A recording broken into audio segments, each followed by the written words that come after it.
Well, debate or debacle?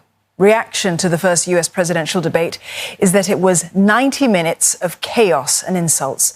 Donald Trump and Joe Biden locked horns over issues like the COVID-19 pandemic, crime and racism, but there was little actual policy discussion. Are you willing tonight to condemn white supremacists and militia groups and to say that they need to stand down and not add to the violence in a number of these cities, as we saw in Kenosha? I'm willing to do anything. I want to see peace. Then do it, sir. Say it. Do it. Say it. Do you want to call them? What do you want to call them? Give me a name. Give me a white name. Supremacists and who would white you like me to condemn? White supremacists and right Proud Boys, stand back and stand by. But I'll tell you what. Somebody's got to do something about Antifa and the left, because this is not a right-wing problem. This is a left-wing. This is a left-wing problem. Are you willing to tell the American people tonight whether or not you will support either ending the filibuster or packing the court? Whatever, vote and let your senators know how strongly you feel. Vote now. Are you going to pack the court? Make sure you, in fact, let people know you're a senator. I'm not going to answer the question. Why wouldn't you answer that because question? the question is, the question is, Justice, radical left. Will you shut up, man? Listen, who?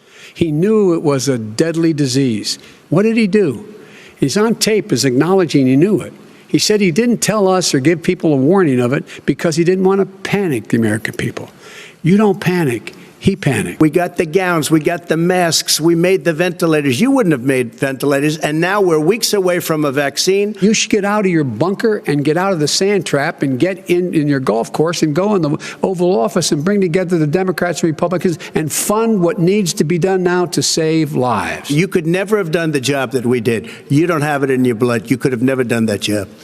I know how to do the job.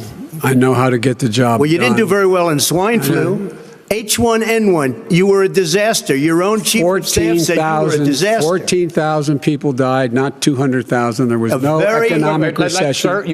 I did my job, and I did it very well. Oh, really? I did it I'd honorably. like to know who they are. Well, I'll give you the list of the people who testified. No, go ahead, sir. Sure, you've already fired most of them because they did a good job. Some people don't do a good job. With you, go ahead. Wait a minute. You get the final word, Mr. Well, it's hard to get any word in with this clown. Excuse me. Hey, let me just say to you. I will accept it, and he will too. You know why? Because once the winner is declared, after all the ballots are counted, all the votes are counted, that'll be the end of it. That'll be the end of it. You say that's the end of it? This is the end of this debate? Honest ballot count. We're going to leave it there. To be continued. Fiery stuff. That was a short and condensed version of the 90-minute debate that took place. Simon Marks joins us now for some U.S. reaction to the debate that transpired. Simon, tell us, what was the U.S. media reaction to the debate as it unfolded and in the immediate aftermath? Well, I mean, you said, Steve, that was short and condensed, and indeed it was, but it was redolent of the entire 90 minutes that we witnessed live here on Channel News Asia and, of course, here in the United States. We've never seen anything like that. It was the absolute low point, I think, by common consensus in American presidential electoral politics.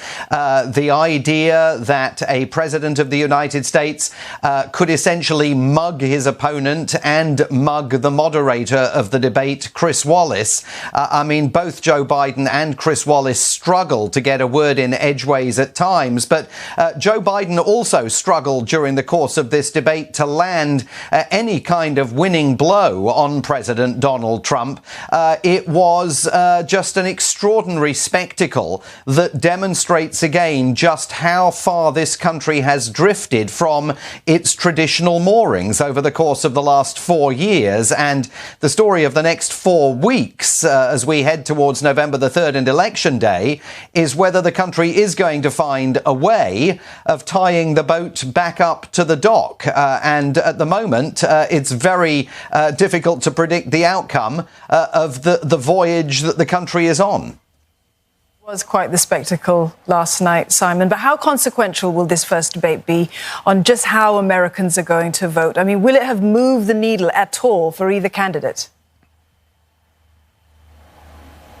I mean, that's the key question, Dawn. We said yesterday on the programme, at the end of the day, the only thing that matters is, does the debate persuade anybody either to vote for Joe Biden or to vote for Donald Trump? And it's very difficult to see that it achieved that, especially given that only 6% of likely voters told CBS yesterday that their opinion was still up for grabs and they were watching the debate to decide for whom they should vote. I mean, I think there is disquiet in Republican quarters today among the president's supporters about his performance. Certainly, some of the early analysis on his favourite television channel, the Fox News channel, is that this was a very disappointing event for him and more broadly for the country. So that tells you something about the fact that it's proving very difficult for the president's supporters to take a victory lap. But it's very difficult for Joe Biden's supporters to take a victory lap as well. Nancy Pelosi warned him 3 or 4 weeks ago that she did not think he should be showing up for these debates because he was going to be on the receiving end of a mugging and that they would merely amplify so many of the falsehoods that Donald Trump articulated during that 90 minutes. One has to wonder, I think, with hindsight, whether Joe Biden and the people around him agree that maybe it was a mistake to show up. So what happens next then, Simon? We know the vice presidential debate takes place, but after that, that's next week. And then beyond that, there are still 2 more debates scheduled between US President Donald Trump and Joe Biden.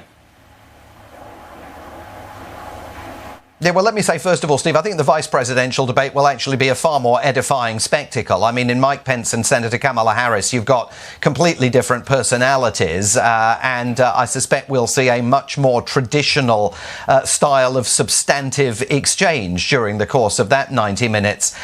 Look, if the next 2 debates happen, there's going to have to be some arrangement made to get the candidates to observe the rules to which they and their campaigns agreed. There are calls here for the moderator to have a mute button so that he or she can silence any candidate that fails to observe those rules. There are calls here for the next 2 debates to be scrubbed. The next presidential debate is going to be in a town hall format, so there will be voters who get to ask the questions, and there are some people here arguing that that means it will have a different style and tone and it might prove to be a slightly more mature series of exchanges.